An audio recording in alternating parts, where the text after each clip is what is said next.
All right, welcome into Denmark and Marsh podcast episode 5. This recording is happening on a Thursday, February 15th, right after the Super Bowl, a couple of days after the Super Bowl, and right before the Daytona 500. That's how I remember things. Big Daytona 500 guy over here. I don't know if y'all know. We'll just make it a NASCAR podcast. Yeah, why not? I'll just sit here and play on my phone while you talk, because I won't have anything to say. Well, Monday, that's what we're going to be talking about.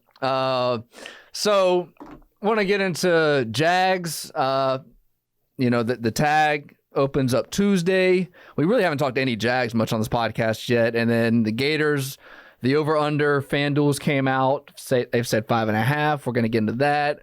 Another coaching change. And so that's kind of where we'll go. For the ones that are just joining us, I'm Dylan Denmark. I'm the producer for Jaguars Today with Mike Dempsey and Tony Smith. I'm the producer also for Hacker After Dark. At night, Graham does a couple videos and does sales. What's your title? I wear a lot of hats here. You just do stuff. Yeah, I'll tell you what my email signature is. My email signature is account executive / podcast producer. Executive sounds like a pretty big job. And yeah, it's one of those things. It's one of those things that sounds way cooler than it is. Yeah, I'm not. If you're an executive, like that's big time. It's kind of like being a vice president, like being a VP of something like that. That's pretty damn cool. Yeah, I don't do that stuff. Sounding like if you're a VP, not always, but a lot of times it's just a glorified manager. But it sounds way cooler. Yeah. If someone asks you what you do and you say you're the VP of something, you're like, oh. Yeah, it looks good on a resume. So anyway, Ryan Nielsen spoke today at 1:30. I listened to it on the way in. A lot of coach speak. I thought it was good on, what he was asked about Trayvon Walker, what he was going to use him as. He said that he's going to use him, the best to put him in positions to succeed. I thought for what he said about Josh Allen was really good. It wasn't like this doesn't sound good. It sounds like there's going to be positive. I don't know what word you want to use. Things are moving forward. That he will be here. But I mean, he's a defensive guy. Defensive guys are emotional. He wants to attack. Wants to be aggressive. You're never going to see a defensive guy say, we're going to go after the quarterback occasionally. We're going to run some soft shell. Yeah. That's not. Your defensive guys they want to blow stuff up. They want to bang things. The offensive guys wants to run an orchestra, base everything on timing. I didn't really take too much from it. In the 17 minutes that he spoke, what did you feel like he did there? Well, the highlight. Do you know what the highlight was? What was the highlight? Disney? No, the highlight was the mustache. Oh, yeah. He's got a fantastic mustache, dude. I mean, that's a real stash there. Like a lot of guys, like stashes are kind of back, Mullets are also back, too. Yeah. The rednecks are back. But a lot of guys... Baldwin, stand up. Yeah. But all of us. But a lot of guys have gone for the mustache. I've tried it myself. I don't grow like a nice thick mustache. Ryan Nielsen's got like a legit stash. Like that's big. That's like a Shad Khan level. That might have been why he was hired. Might have been why he was the pick, because the stash was that good. But in all seriousness, it was pretty much coach speak. It was if you had, I was telling you this before we went on, if you had paused his press conference after every question and said, what's he going to say? What's the most typical thing to say right here? He said that, which is not a bad thing. I mean, I don't expect him to sit there and be like, yeah, we're going to move Trayvon Walker inside because he's been misused. Like, he's not going to say stuff like that. And I don't even know if he believes that, but like, he's not going to say stuff like that. He's obviously going to say, we're going to put our players in the best position to succeed. Well, I would sure hope so. I would hope it's not. We're going to not put our players in the best position to succeed. I mean, this does sound cliche, but there are coaches that want to come in and, these are just words that he just said. There's no actions. And I'm more of, what I see is kind of more of what you are than what you say. Yeah. There are coaches that want to come in and they want to run their scheme, and that's all they're going to do. And they force somebody else to run their scheme. And he said, it's going to be more of the scheme is the scheme. Correct. It's up to you to figure it out. Yes. Yeah, that's definitely true, for sure. And I kind of tend to think that coaches that mold what they do to their players are more forward-thinking coaches and typically more successful coaches, I would tend to believe. And I think we see that a lot. What's going to dictate, I mean, obviously what's going to dictate how we like Ryan Nielsen is how the defense plays when the season starts and real football gets played. But before that, what's going to really dictate my opinion on him, and I feel like we're going to see this, and I'm really excited for it when training camp comes. Maybe a little in OTAs, but particularly in training camp. I want to see him just chew somebody out. I don't know if maybe he huddles the whole defense and chews them out, or picks on a couple of guys. You don't need to do it all the time. But I felt like, and I think that's a big reason that he's no longer here, I felt like that was the biggest shortcoming of Mike Caldwell, is you never got the sense that he was that type of coach. And you don't really, Doug's really not that coach either. That's not necessarily saying that's a bad thing, but I do think there is benefit to, if your head coach is a yeller, screamer, or whatever, then maybe the DC on the other side of the ball that's not his side of the ball is a little more calm, a little more players coach, someone that the players can go to, or vice versa. Having kind of both and almost like a good cop, bad cop situation, in my opinion, is a good thing. And I think need it. Correct. And tell me if you felt this way, especially that back stretch where they really collapsed.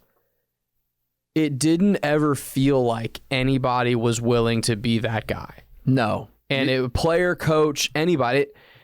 And the year before, of course, winning or losing dictates this. The year before, like when they had that miraculous Chargers comeback, one of the highlights of that comeback that all the players talked about and the coaches talked about was what?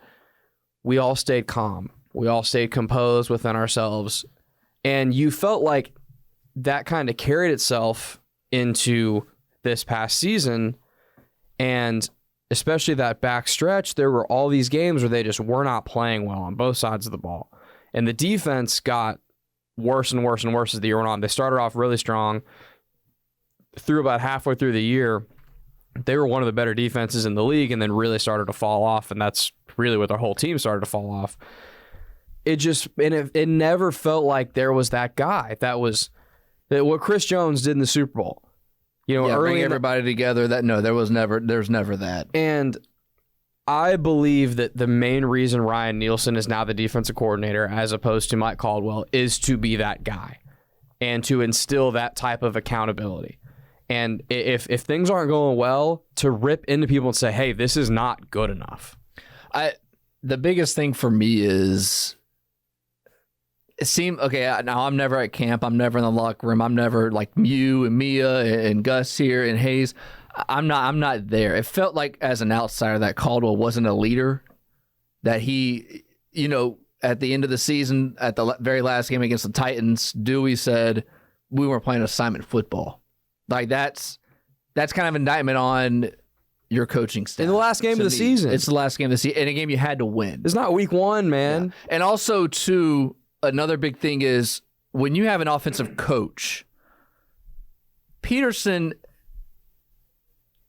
just offensive coaches in general, whether it be Shanahan, whether it be Zach Taylor and Cincy, Andy Reid, I don't have the belief that they have their input on defense a lot. I think this is my offense. I do my thing over here.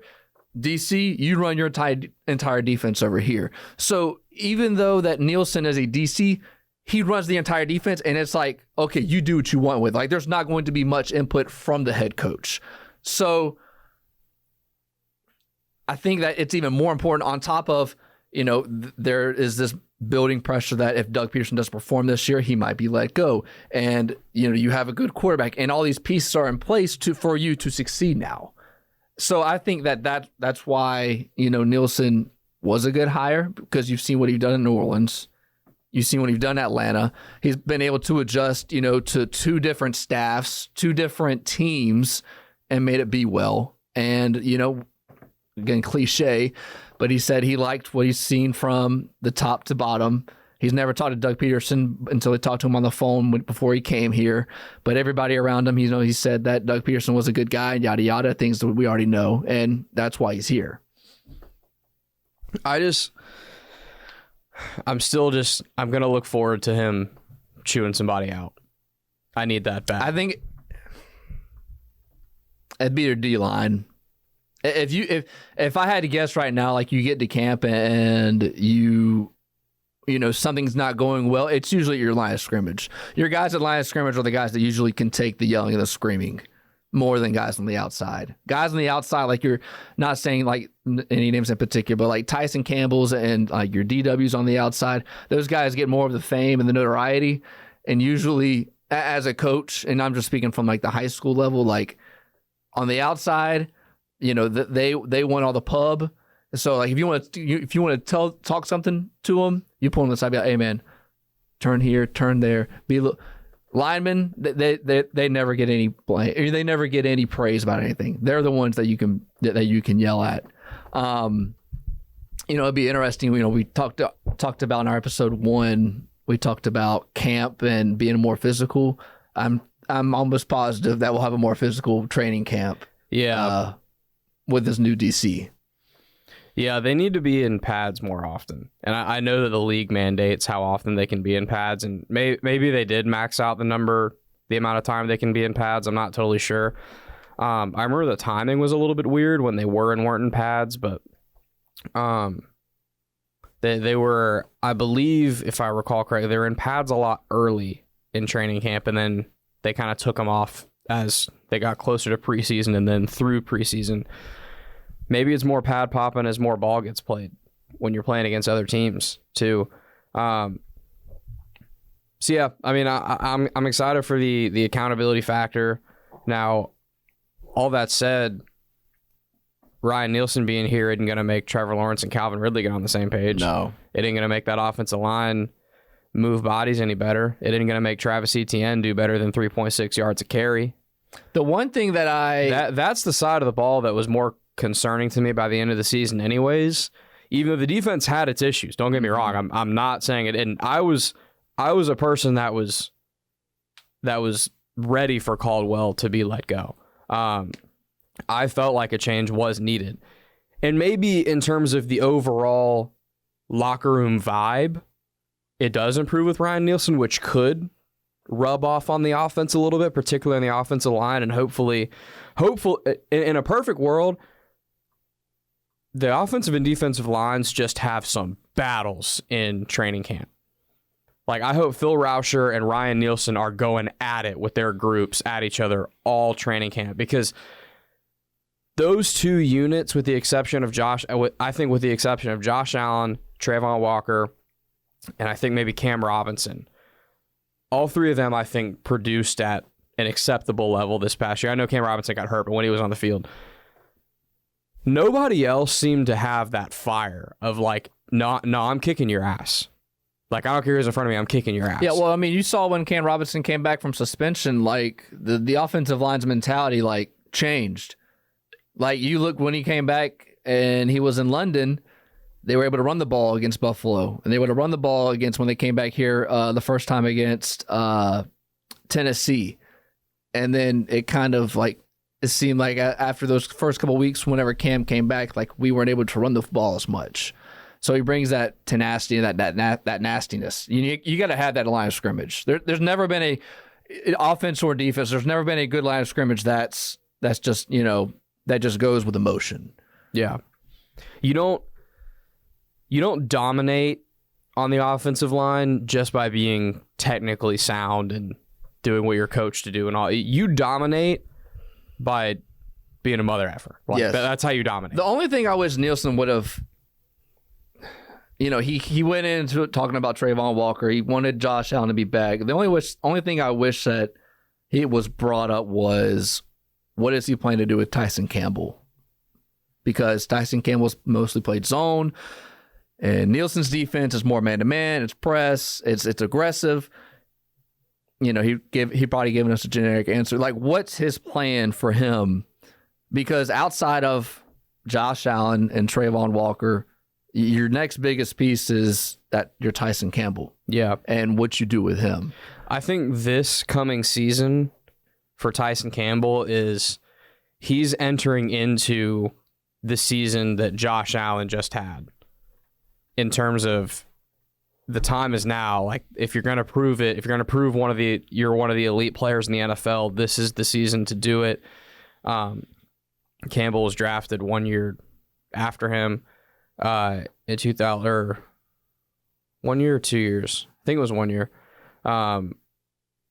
He was drafted with Urban, I think. Yeah, so it was 2 years. But either way, the point is he had a disappointing rookie season, then had a really, really strong, in my opinion, second season, which would kind of be equivalent to Josh Allen's rookie year when he was really good.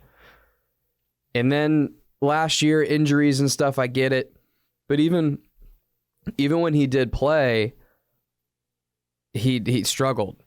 Remember Jamar Chase caught that huge touchdown on him? And he did battle a lot of injuries. It seemed like he was... He had that hamstring, and he never really shook the hamstring. And I think with a hamstring, if they tell you to be out for 3 weeks, you should be out for 4. And it felt like he was good for 3, but he just wasn't 100% ready.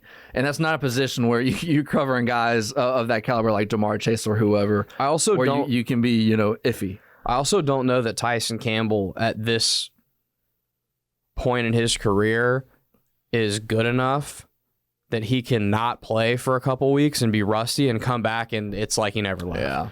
Like, I think he's a good player, and I think that when he's playing every week and they have a defense that works for him, he can be a very effective corner in this league that you can rely on. But he's not Jalen Ramsey. He's not Revis. He's not Jair Alexander or Sauce Gardner. Like, he's not in that tier. Like, if you're talking best corners in the league, you have to get to at least the second tier before you can mention Tyson Campbell's name, which means if you're out for 3-4 weeks and your first game back is against Jamar Chase, that's going to be a problem. Like, you're going to struggle. Well, and even if the hamstring is feeling okay. And it's not that it's on national TV where everybody gets to see you. Yes. It's that your primetime game, specifically your Monday and your Thursday night, you're the only game on that day. And that's the one time where head coaches and GMs everywhere around the league get to see you. If it's on a Sunday night, teams are just finishing their game. They're on a plane. Monday and Thursday is different. So let's transition to this. We've talked a lot about Josh Allen, Trayvon Walker, and Calvin Ridley. The tag opens up Tuesday. So I'm the producer for Jaguars today. We get all kind of guys, whether it be John Shipley, Demetrius Harvey, D-Rock, Hayes. If you asked 8 people that cover the team, I feel like there's a split decision on what they're going to do with Josh Allen and Calvin Ridley, of who they're going to tag and who they want to extend. A lot of it's based on, Calvin Ridley. If you sign him next week before the draft, the Jags have to give up a second rounder instead of a third. And his tag is more expensive. Yes, that too. When I ask this, answer it as, what do you think Balky and Jacksonville, what they would do, not what you would do? I think they're going to tag Josh Allen, and then he'll eventually get a big deal sometime through the summer. If I had to guess right now, agree or disagree? And then what with Ridley? He tests free agency, and then I think he... So we've just tagged Josh. Yep. Trent Baalke has just tagged Josh Allen to buy time to get a big deal done, and eventually a big deal will get done. Okay, now what happens with Ridley? Ridley goes test free agency, and I think he... If I had to say now, I would lean like 55% he stays somehow, but I'm not very confident. Like, I'm 50-50 with Ridley. See, I 100% agree with that entire thing. Okay. I believe... I agree with Mike Dempsey, who hosts your show, because I've heard him say it on your show, that he believes that the Jaguars would certainly benefit from getting a deal done earlier with Josh Allen, but I don't think anyone's optimistic that's going to happen. I think what's going to happen with Josh is pretty similar to what happened with Evan Ingram last year. They tagged him pretty much just to buy time, and both sides were kind of under the understanding that more than likely the player's not going to play under this deal. This is just to give us extra time to get to a deal we both like. I think that's what's going to happen, and it's going to allow the rest of the market to play out. What's Danielle Hunter going to get paid is probably the big one, because I don't believe Danielle Hunter will be back in Minnesota. Probably not. And Danielle Hunter is older than Josh Allen, but they're comparable players. Danielle Hunter's been more productive, but he's older. So I tend to think, just like you said, they're going to tag Josh Allen. They're going to give that some time, and exactly like you said, probably sometime in the summer, sometime before training camp, because you don't want holdouts, you don't want drama, you don't want that type of thing. Yeah. I don't even know if Josh Allen would do that. Yeah, I think if Josh Allen's not getting paid, if he doesn't have a big time contract by camp, he's not coming up to camp. And something, it's kind of a pet peeve of mine, even though I used to be guilty of doing this until I kind of just learned that this is just not how it works. When people say, oh, well, but Josh is a good locker room guy. Like, he wouldn't do that. That doesn't matter. No. It's not about being a good guy or not. It's not about being a good team leader. It's about money, man. It's about leverage. And if there's one way to step on the gas and make sure the Jaguars get done what you need to get done, don't show up to camp as their best edge rusher. If there's one guy that this defense has to have, if there's one guy, I'm sure Ryan Nielsen behind closed doors is telling Trent Baalke, I have to have this guy on my team, it's 41. Yeah, it's not Calvin Ridley. If you have to pick between Josh Allen or Calvin Ridley, and there's one that you can't be good with without him, it's Josh Allen. And yes, Ridley's tag would be more expensive anyways, but that's not why Josh Allen would be the one to get tagged. Josh Allen will be the one to get tagged because of exactly what you just said. You can't let Josh Allen walk out the door. If you let Ridley walk out the door, you probably don't love it. They said it on the drill this morning that there's not I don't know that there's any option to replace Ridley that I'd be in love with, and I think Jeff Prosser said that, and I agree. But if Ridley leaves, let's say Ridley leaves and they don't replace him with a substantial investment. So no Mike Evans, no T. Higgins. They don't go get no Michael Pittman. So no free agents. You're going to draft somebody, right? And if they do get a free agent, it's that next tier of guys. It'll be Marquise Brown or someone like that. Gabe Davis. Those would be okay. But even beyond that, say they don't even do that, and then they're the only thing they do to replace Ridley is a third or a fourth round pick. Okay, so they're not taking a first round or something on, right? Well, 2 years ago, that's basically the same squad you're running back with besides Marvin Jones. I mean, 2 years ago, you didn't have Calvin Ridley, and you went to the second round of the playoffs. Patrick Mahomes' best receiver was just Rashee Rice, and they won the Super Bowl. I know it's Patrick Mahomes. I get it. I'm not saying Trevor Lawrence is Patrick Mahomes, but you understand what I'm saying. Mm-hmm. Josh Allen cannot leave. He cannot leave the Jaguars. And I don't believe he will. But if Calvin Ridley leaves, I agree. I think it's close, but it's 55-50 that he's, or 55-45 that he's back in Jacksonville. Because I think he's going to test the free agent market. And I don't believe that a team is going to throw stupid money at Calvin. I was pretty shocked last year when the Chiefs threw the kind of money they did at Jawan Taylor, and he was in a similar situation. Yeah, they were desperate. They were. I don't believe that type of situation is going to happen with Calvin Ridley.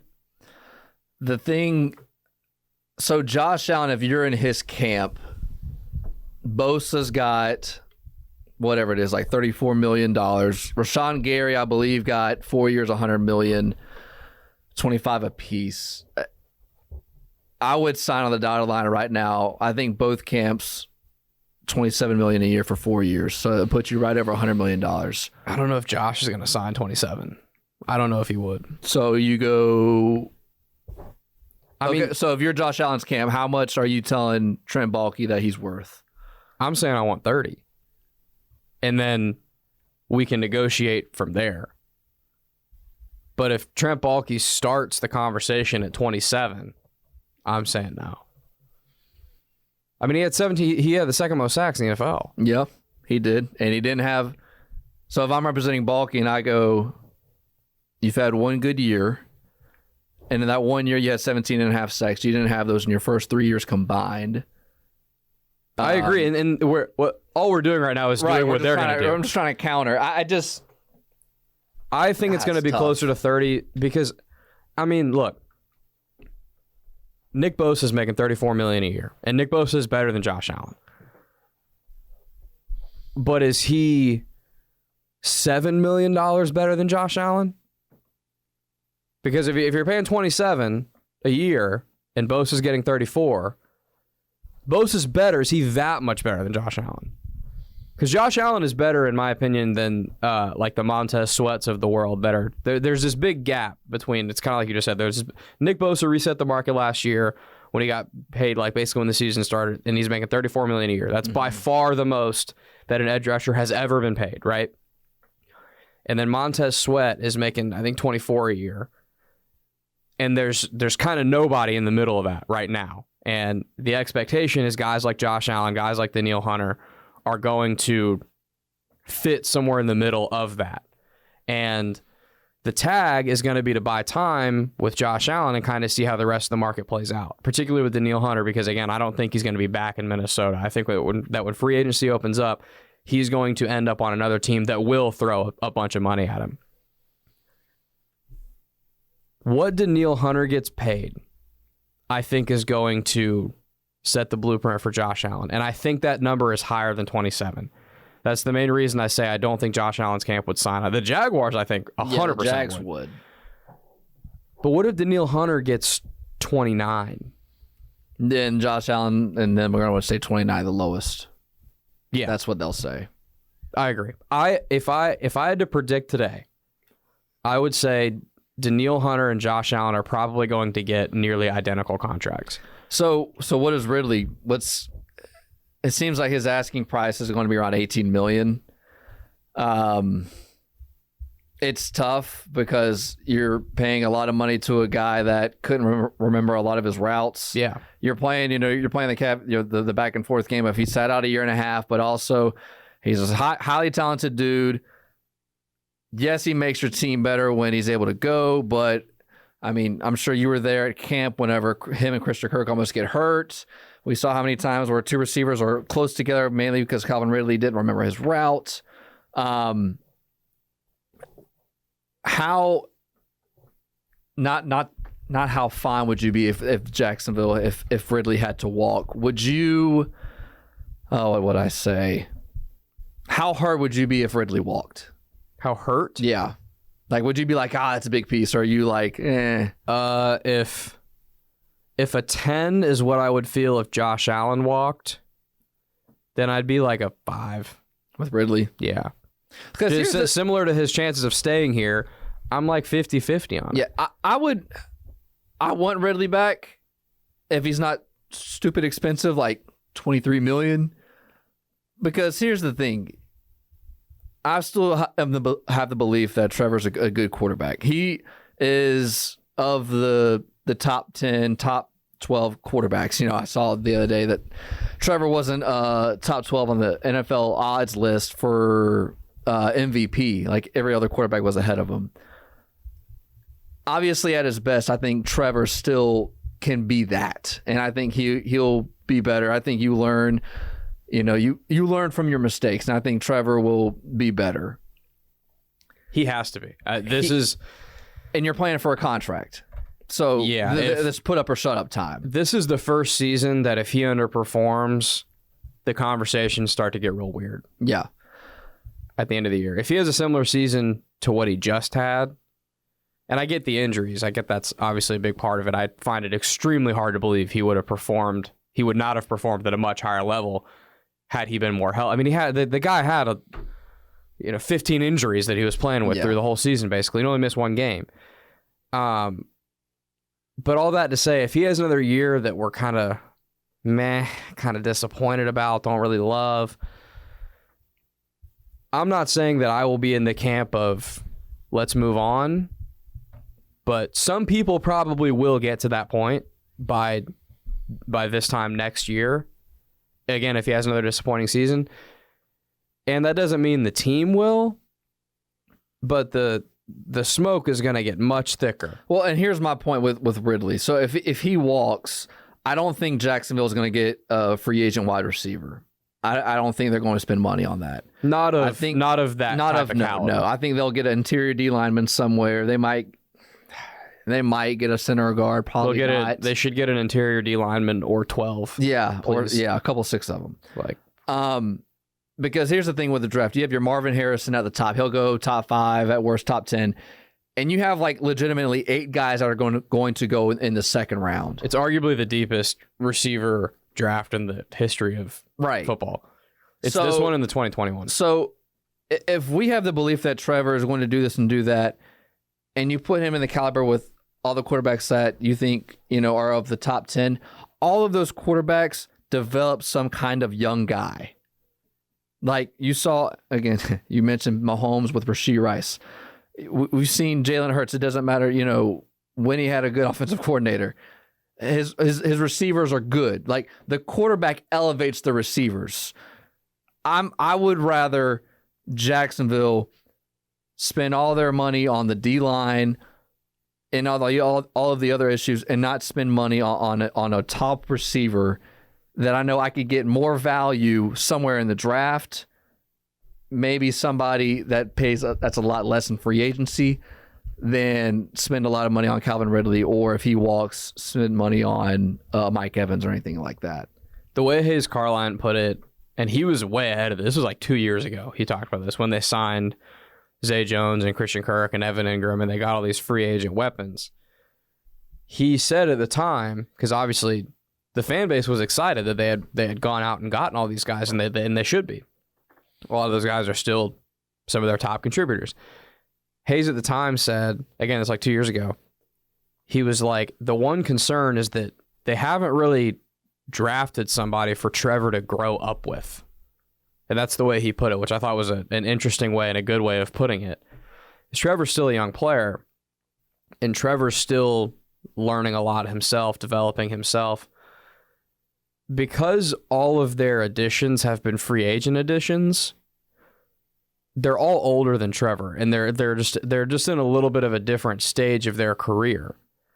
So there hasn't been that one guy that they can kind of go through some highs and lows with, and more particularly go through contract negotiations with that are on a similar, like there hasn't been a Jamar Chase to Trevor that's like on a rookie deal and he's super cheap and also one of the best in the league. A Justin Jefferson, like one of these younger guys that's closer to Trevor's age that they've been able to go get in the draft. This year is probably the last year that you could draft somebody and be able to have that dynamic, because Trevor, if he's good and performs well, he's going to get paid crazy money next offseason. And he'll have been in the league for 4 years. So he's not really in that young guy tier anymore after this season, in my opinion. So I am of the belief that in maybe like the second round, because of how deep the receiver class is and how much depth, they need to go get a receiver if they don't hang on to Ridley.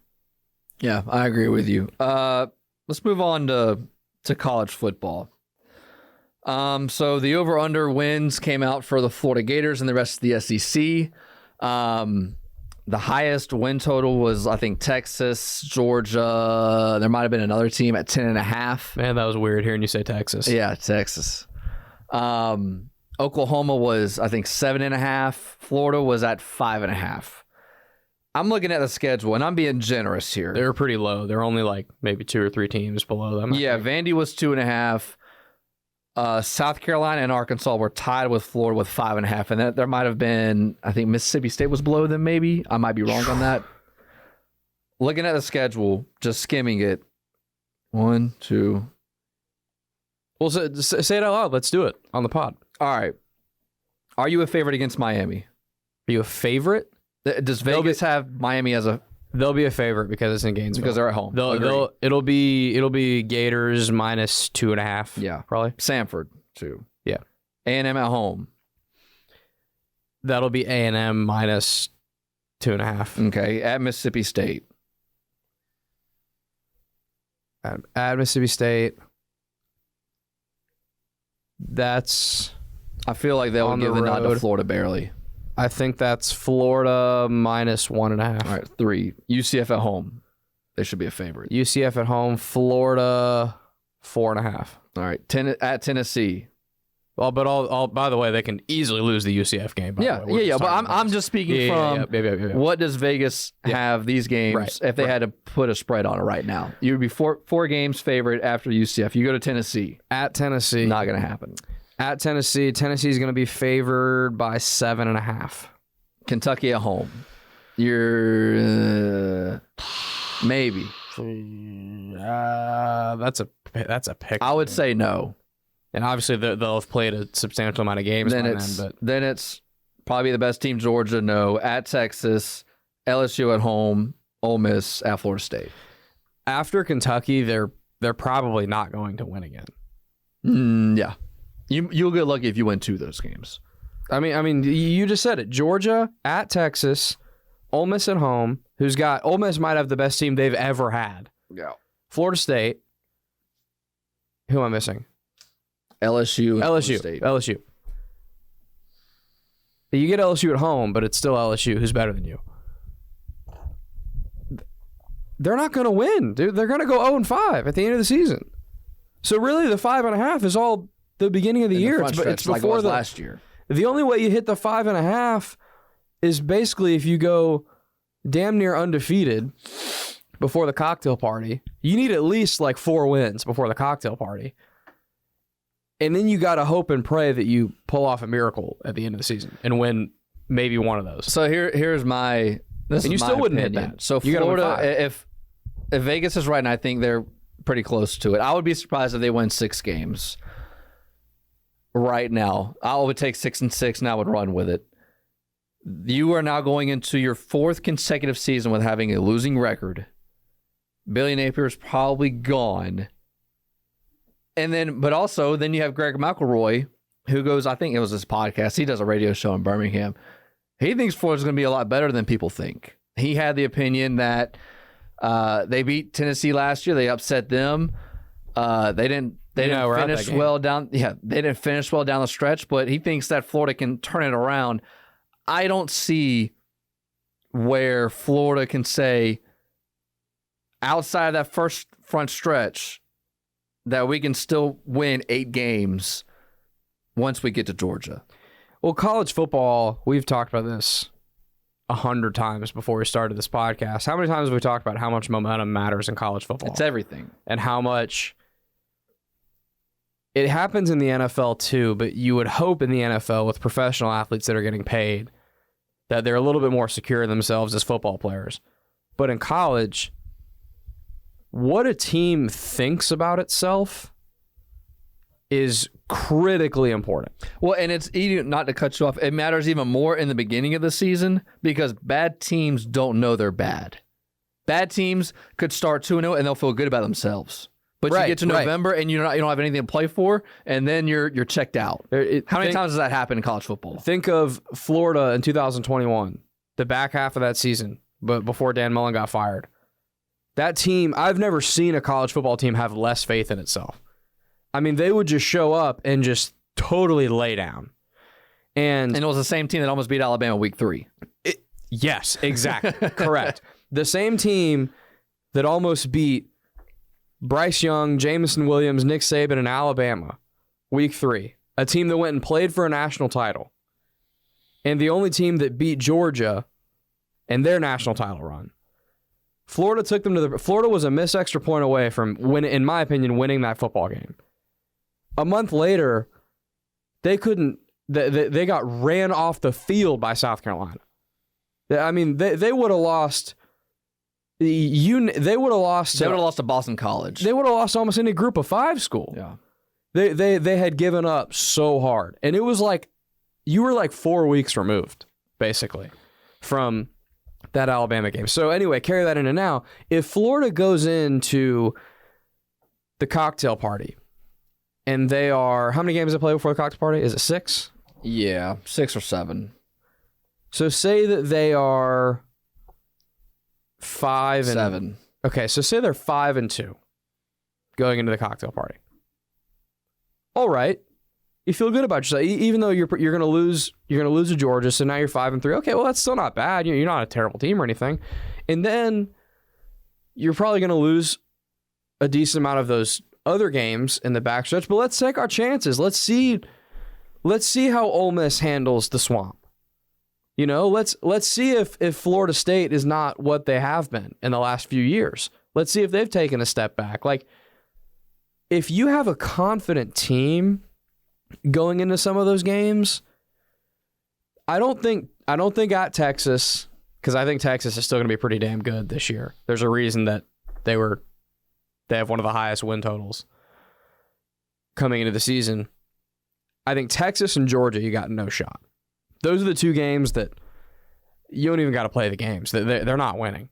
Unless by that point, Quinn Ewers is hurt and Arch Manning's hurt too. And I mean, unless at that point Texas is somehow decimated or Georgia or something, you're not winning those 2 games. Those other games are really difficult, but I think a confident team with, like McElroy said, a returning QB who's a good player and some promising young guys you feel good about, and hopefully a much improved offensive line, you can take your chances with some of those games. You could potentially beat LSU. You could potentially beat Ole Miss. But you have to take care of business early in the year.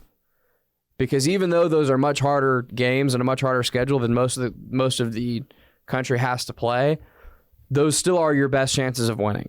And I think what's going to make or break Florida's season and define if it's a good year or not, and ultimately define if Billy Napier is the head coach a year from now, is your UCFs, your Miamis, your Kentuckys. You have to win those games. The Mississippi State. You have to win those. It's not an option. The rest of the schedule's too hard. I will say, if Florida does have a good first half of the season and they get to the second half after Georgia, if they win a game or 2, it'll only be at home, which they'll probably be the underdog. So think about this. You go back the last couple of years in the Swamp. In 2019, Florida was a home underdog against Auburn, beat them. I won't count COVID. That don't count. In 21, you almost beat Alabama at home. Last year, no, it was 23. I think there was a game in 22. They won Utah in 22. I think Utah was the favorite, or at least they felt like they were going to be the favorite. I forget what the spread was. Florida wins that game. Last year was Tennessee. And by the way, really quick, sorry to cut you off, in 22 as well, when you hosted LSU, a team that was better than you, they were, because you and I were at that game. Do you remember that game? Oh, yeah. They were, in my opinion, a horrible roughing the passer call away from winning that game. Jaden Daniels threw an interception to Jason Marshall, and that was pretty much game.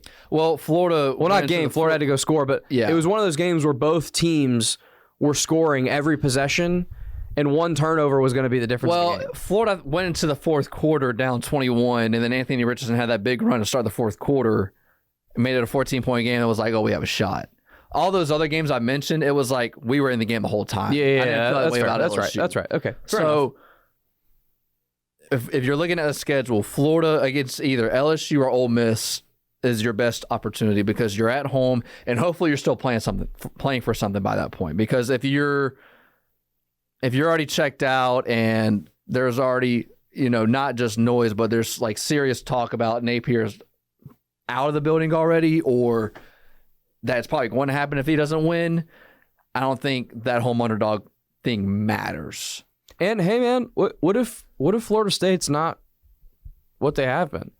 Yeah, because of the success they've had this past year and the year before, we're thinking of them as this, this Goliath that we have to go face in Tallahassee. But I mean, we don't know that for a fact. And look, highly, highly, highly unlikely that that's going to be anywhere close to an even contest when they play.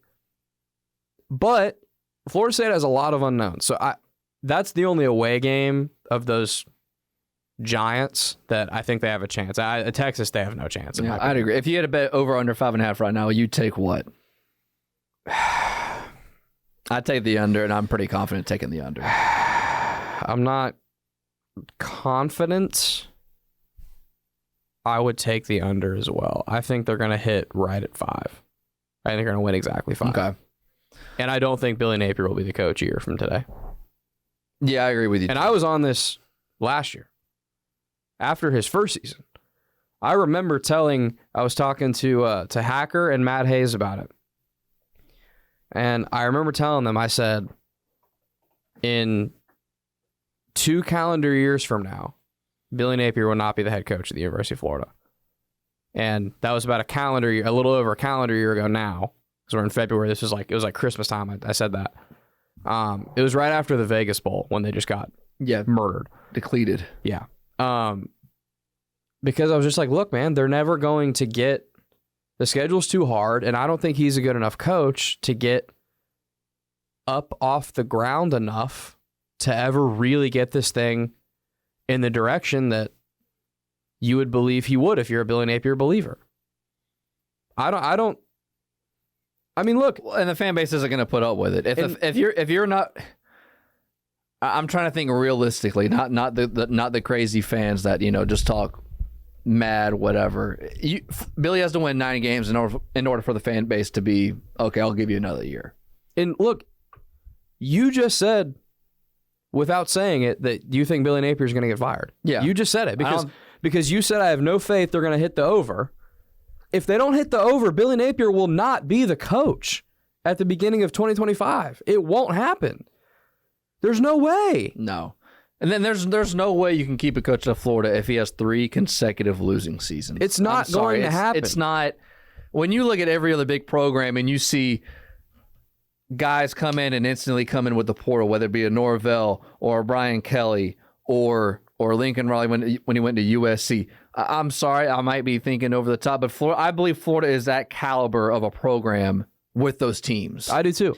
And I think, in my opinion, Alabama and Ohio State are a tier above everybody else in terms of pull to get coaches. I would say Texas because they spent the most money on their staff out of more than anybody. Sure, and there's probably a couple others you could maybe say and argue, and if you're thinking about a program right now and you're saying, then sure, I'll give that to you. That list is very short, regardless. And then there's this tier below that tier that the vast majority of big-time college football programs lie in, and I believe Florida is one of those teams. And I agree with you. I think Florida and LSU are they're in the same level. I think Florida and Florida State are in the same level. And those are the 2 examples you just give. How come those guys have figured it out and Billy Napier hadn't? It's all about the coach. It's all about the coach. And I think too, and we've had this discussion on Gator Bites with Denny and Hacker. I think the transfer portal has shortened the leash on coaches because there's no excuse anymore. And I never liked this excuse in the first place, but there's no excuse anymore if you got to let this coach get his guys. No. First of all, Urban Meyer said it best. You know exactly what I'm about to say. Mm-hmm. He said it a long time ago. When I take the job, these are my guys. Period. And secondly, even if you are going to allow that excuse, with the transfer portal, I can go get my guys right now. And they've played college football before. They've got experience. Is Graham Mertz not Billy Napier's guy? No, he is. Of course he's his guy. That's his guy more than Anthony Richardson, who he inherited. And Graham Mertz has played, 4 years of college football already? Yeah, he's almost like 24, I think. So don't tell me that you got to wait for Billy Napier to get his guys. No, he has them now. It's called the transfer portal. Mike Norvell went and got his guys and had an undefeated season. Yep. Johnny Wilson, Keon Coleman. Those are his guys. Jordan Travis. Right, exactly. So because of that, the leash is shorter than it's ever been. And justifiably so. I can't stand when coaches get on their soapbox on these shows and they say crap like, oh, we just fire coaches too soon these days. No, we don't. That's just your way of wanting to be out of accountability. Because if you're a coach that's on TV, unless you're older and retired like a Saban will be this coming season, that probably means you got fired. Mm-hmm. So of course you think we fire coaches too quickly because you got fired. I can't stand when people say that. So now, if you get fired after 1 year, sure. This would have been 3 years for Billy Napier. You're telling me that's not enough time? That's plenty of time. More than enough time. Speaking of coaches, sorry, I had to get fired. Off my chest. No, you're good. One of the O-line coaches leaves and goes to the NFL. Also, at the same time, I haven't seen or read anything about what they are going to do with their strength and conditioning coach. Also, within this week, Georgia's Scott Cochran, their strength and conditioning coach, has stepped down. So I did get more clarity on how significant the strength and conditioning coach is. When a coach takes over a program, the three biggest hires are your OC, your DC, and then it's your strength and conditioning coach. So like I said last episode, your strength and conditioning coach runs your off season. So from the time the season's over till spring ball starts, they can't touch a ball, and all they're doing is pretty much lifting weights and running stadiums and getting in shape. That's all they're doing. And it's the same thing for in the summer. So it's a significant thing, especially like we mentioned last time that Florida's, I think his last name was Fitzgerald. He left and go to Boston College. Correct, Fitzgerald. That's one of the worst jobs probably in college football. But Bill O'Brien will make it better than that, in my opinion. And I don't even like Bill O'Brien as a coach. Yeah, but I think Boston College outkicked their coverage with Bill O'Brien. Like, I think he's overqualified for that job, in my opinion. Yeah. So there's been no update on that. I think in maybe a smaller way, it can be a little bit of a Greg Schiano coming back to Rutgers type of feel, where Rutgers was horrendous. Like, Rutgers was the worst team in the Power Five, and not like they're not going to go win the national championship. No. But they're a respectable program. I think Bill O'Brien will bring it to that. But it's Darnell Stapleton that got hired away from Florida to go to the Commanders. He was their co-O-line coach, is what they call it, because Billy Napier has two O-line coaches, with Rob Sale being the other one. Rob Sale, also in name, is the offensive coordinator. Even though Florida doesn't really have an offense, Billy Napier is really the offensive coordinator. He calls the plays and really oversees the entire offense. The question is going to become, because this isn't Florida's true offensive line coach in name, he's one of the two, but he's the second one under Rob Sale. The question is going to become, are they going to hire someone to replace him, or are they just going to have Sale control the O-line? I don't know the answer to that. I don't know either. And I don't really know if anybody besides Billy Napier knows that answer. Yeah. So I kind of wanted to bring that up. I don't know the significance of it. I heard this. Let's just go over this quickly. So we've seen Chip Kelly leave one Power 5 program, go take an OC job in the same conference.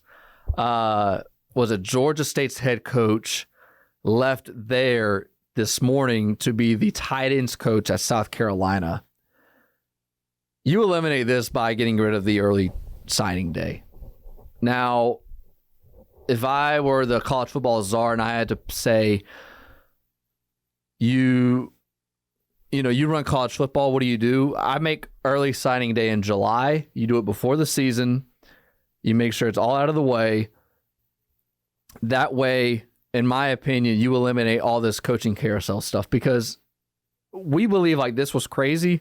I think what was crazy was 2 years ago when you had massive program, Lincoln Riley in Oklahoma leave to go to USC. You had a big program, Brian Kelly getting ready for the college football playoff, leaving to go to LSU. That's more crazy to me than what we've seen so far, even though it's been just about as crazy and just as wild. I just don't know how. I mean, it happens all the time. You sell something to a player and then that guy is gone. It's why the transfer portal is the way it is. Yeah. By the way. And that's my other issue with coaches. I could go for 2 hours about what coaches say that pisses me off. Whenever coaches tell you about how the portal doesn't, it takes guys away from accountability and takes guys away from, going through their struggles and coming out on the other side and the grind and all that. No, that's BS. You know why the portal exists? Because of exactly what you just said. Because coaches will just up and abandon these kids, and they're stuck. That's why. The coaches love when they have all the power and the players can't go anywhere and they can go wherever the hell they want. That's the issue here. And that's why you're seeing exactly what you're seeing right now, and that's why early signing day is the fiasco that it is, in my opinion. Yeah, I agree. All right, before we get out of here, what did you want to bring up to me that you... I have a surprise topic. I kind of like this. We should like introduce this as like a new thing. Okay. Like a surprise topic that I don't tell you beforehand. It's kind of more fun. We had very exciting news drop today. We honestly should have done the surprise topic first because it's by far the most important topic we're going to talk about. Okay. NCAA football 25. Oh, yes. It's coming out this summer. It is official. Could be coming back. Dylan and I have had some aggressive NCAA battles. We've played over like 100 times NCAA 14. Yeah. We'd be waking up our roommates in college at 2 in the morning. Yeah. Yelling about Johnny Manziel versus Braxton Miller. Braxton Miller. I want the video game to be good. I don't want it to be like Madden how it is now. No, hell no. I want it to be almost exactly like how NCAA was. I want it to just be a newer, updated version of NCAA 14. Yeah, and can we get last names, please, and not halfback number 2 on the back of the jersey? I kind of liked halfback number 2. And when they would purposely just make the equipment just not even close to what the guy wears in real life. Or the face mask.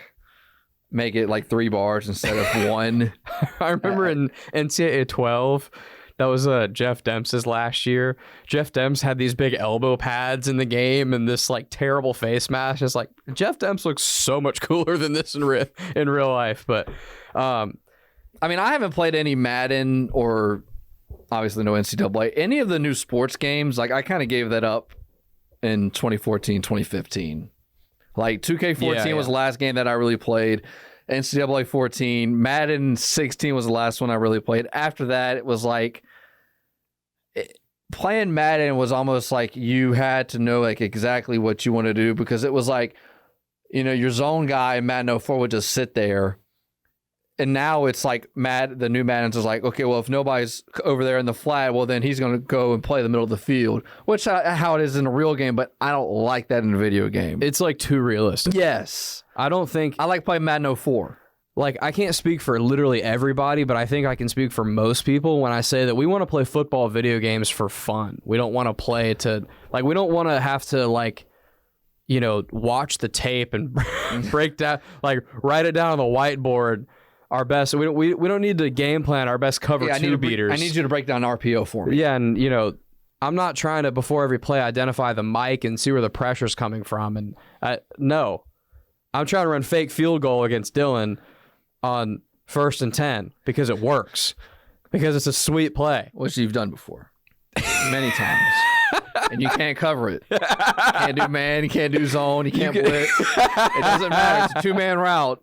And the 2-man route runs open every time. And by the way, if it's not open, you just spam B, and he throws it across the field to the kicker. Yeah, the whitest kicker. Who's not in the camera, and he's going to be 50 yards down the field by himself. Yeah. Greatest play in the history of video games, besides maybe like Mike Vick scramble in like Madden 04. But yeah, I could not agree more. And I think EA has to have heard this by now because every person I talk about online echoes our sentiment.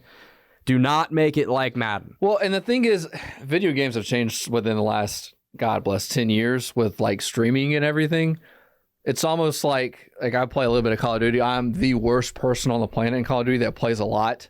I mean, like it's hysterical how bad I am.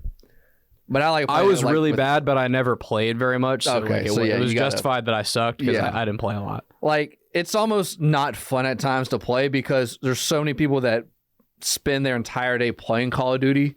And so it's like when you play, you turn around a corner and a dude like just has a better gun than you and you die immediately. And it's just not fun. That's what I don't want NCAA to be. What, because you mentioned 2014 was like kind of the last. Yeah. It was kind of and I think that was a lot of people's cutoff because the new gaming systems came out after that. And that's when everything really, really changed.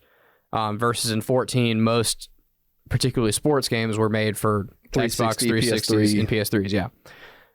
What the more advanced games in between now and then, like Call of Duty games since then, what they've done is kind of eliminated the casual video game player. Because, I mean, I think you and I grew up similar in this way. Like, we're used to, you go to football practice in the afternoon or whatever. You go home, you do your homework, eat dinner, whatever, and then you get on Xbox Live with your boys at 9 p.m. or something, and you play till you got to go to bed. And that was the video game consumption. And then in the summer, you play more or whatever. But you're right. The people that just sit there and play all day, it's you're never going to be those people. You're just going to get killed if you're playing Call of Duty and stuff and whatever. NCAA was perfect because once you kind of got it down, you could not play for a year, pick it up, and figure it out again. Yeah, there was no rush to be off the chains. It's my favorite video game ever. Yeah, not even close. So I stole a PS3 from my brother-in-law, and I don't have I went back in my shed and I saw all the games. I still had NASCAR 2011. I had all my 2Ks. I got my NCAA. I was I got the case, and I opened the case and there's no disc. Ugh, that's the worst. And I wanted to beat a hammer on a car so bad. And so I texted my brothers and they didn't know where it was. So it's probably long gone somewhere. And then you go on, you look at the retail price for any of them, and they're $80 to $150 because they don't make them anymore, and the value of what it is. Yeah. So, anywho, but yeah, I hope NCAA is. I hope it's like what it was in 14. It was fun. It wasn't hard. You could run 6 plays. You could run the same. The defense could know it was coming, and it was fun. That's it. Correct. Make NCAA fun again, and run fake field goal pass. Yeah, there you go. Anything else before we go? No, I'm all good. You're not watching any NASCAR this weekend? I will not be watching NASCAR next week. No. Well, the dual race is starting a little bit. I'll be now that the Super Bowl's over. I'm all in on basketball. All in? Yeah, I'm not. We need to talk a little Gator hoops. So eventually, as it gets closer to March. Yeah, I still haven't got around to that yet. I've been watching every game. Really, man. Dude, yeah. I love it. This team's really fun to watch, man. They can shoot. They're big. They're athletic. Their one issue they got, which I'm sure you're at least somewhat familiar with, is blowing leads. They got to stop blowing. Yeah, it happened against LSU 2 nights ago. Yeah, they were up 20, and they tied the game with a minute. But this team is a breath of fresh air from the last couple Florida teams. They got size, they got athleticism, they play with pace, they can shoot, they got multiple ball handlers. They got a lot of stuff that they've lacked in the last couple years, so they're a lot of fun to watch, and I think they're going to make a little bit of noise. I'll watch conference championship, or conference tournament, and then I'll watch the tournament, and I won't know a single player, and I will give you a full analysis for 30 minutes on this pod. Love it. Yeah. All right. I'm out. Dylan Denmark, Graham Marsh. You can get us on Twitter or X at 1010XL Denmark and at 1010XL Graham. Till next time, everybody have a good weekend, and we'll catch you Monday for episode 6.